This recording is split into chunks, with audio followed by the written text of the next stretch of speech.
Sini colour yang sold out paling cepat sekali. Hitam. Nour printed shawl. Lama sekali. Kita tak ada square.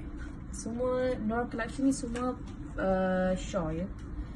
So untuk yang ni senang, I think because it's black, so this is how I would love to wear it. Saya nak pakai saya suka bila pakai tudung yang loose and tak perlu banyak pin and tak membulatkan muka. Actually this is quite nice too. But you know what? It's okay. So pin ke atas satu.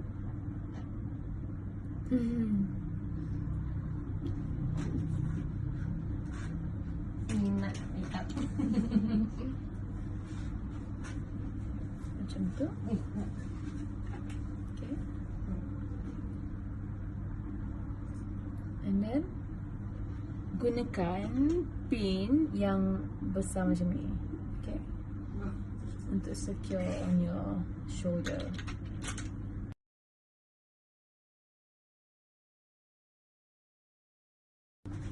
Okay. Kena gila hitam ni lawa. So this is without any pin kat bawah. Just satu pin kat atas untuk bagi dia stay, and satu pin dekat shoulder untuk yang bahagian ni tak jatuh. So you can, you're good to go. You pun loose kat sini.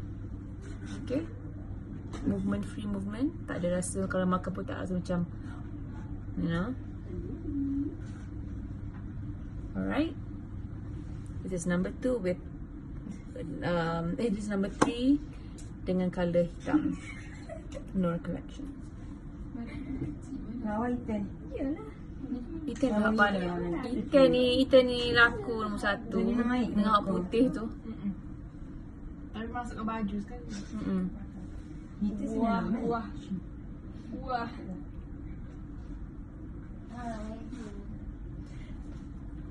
Hai.